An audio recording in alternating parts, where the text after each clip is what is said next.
Here we go.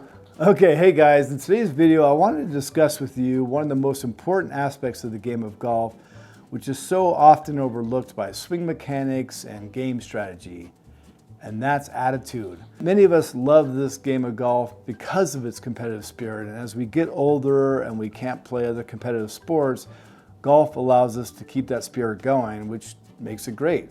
I mean, seriously, it seems like nothing is better than raking in all the skins money or shooting lights out and posting your lowest score ever. But sometimes we let the competitiveness get the best of us and we find ourselves out there grinding away every round trying to go low and win. And this came up recently because I returned from a 4-day golf trip in Southern California and Palm Springs, which looked nothing like it does out here in Colorado today. And anyhow, in this golf trip, we all determined it was one of our best outings ever, and we've done this many times.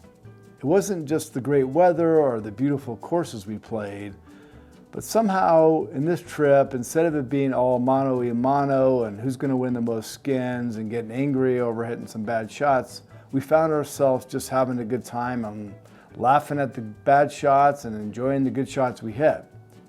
And not surprisingly, I played some of my best golf. I wasn't caring so much about my score. I don't think I even knew what I was shooting most of the time, but instead was just cherishing being out on the course with good friends and having a great time. Payne Stewart may have said it best, a bad attitude is worse than a bad swing.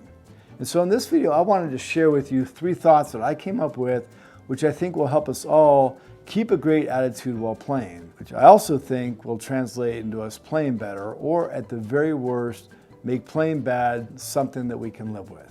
So let's get into it.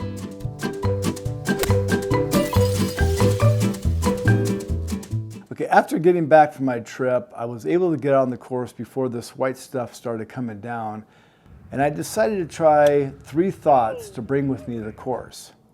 Thought number 1, play with 0 expectations. Thought number 2, focus on enjoying the experience of being out on the course. And thought number 3, remember the main lessons I learned from the book 4,000 Weeks, which I'll explain in a moment. So it didn't take long for me to be tested on these thoughts, as my very first drive put me right behind a tree. It would have been so easy for me to fall into the old patterns of grumbling about such a bad break and a terrible way to start my round and how I should have had an easy par on this hole, yada, yada, yada. But instead, I decided just to laugh it off, and I thought of the Ben Hogan quote, "The most important shot is your next one." So I put my focus on the next shot and chipped it back into the fairway, got it on the green, and walked away with a bogey. Before each shot, I tried to remember this mantra that I came up with, which was, let's see what happens. I had a shot in mind, which is important, but for this round, I was avoiding expectations. Because we all know that we can spend hours on the range and focus on what we want to happen while standing over the ball and still hit it in a complete opposite direction. It was very freeing to know that I was going to accept whatever results came from my shots and then take the attitude of just focusing on whatever the next shot presented. And seriously, it did really give me a great mindset standing over the shot, not ready to react negatively if I didn't hit it exactly where I planned to. Next, I was really going to focus on just enjoying the experience of being out on the course. I can easily imagine a parallel universe where no scorecards exist and people pay just for the experience of hitting a ball through nature, where an architect has painstakingly designed the course to challenge you on every shot with sand pits, water, tall trees, and grass. And you pay for that challenge just for the experience.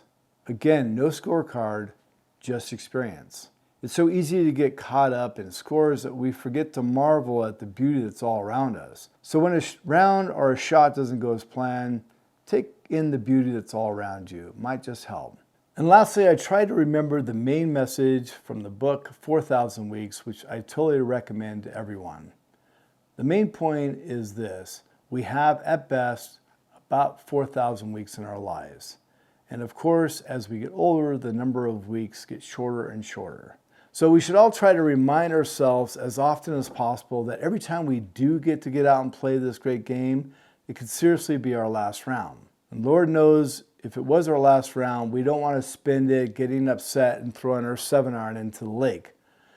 Although maybe we might want to throw our 7-iron in the lake for fun. But the point is, if it is our last round, we want to enjoy it as much as possible and savor every moment. So take the time you have left and remember the words of Henry David Thoreau, who said, "I wanted to live deep and suck out all the marrow of life." So go out there and suck up all the opportunities this great game of golf gives you, whether it's a birdie or a triple bogey. Thanks so much for watching, and I hope you got something from this video. And please share any thoughts you have that you've come up with to make this game more enjoyable to play. I'll see you on the next video. Please like and subscribe if you haven't already, and take care.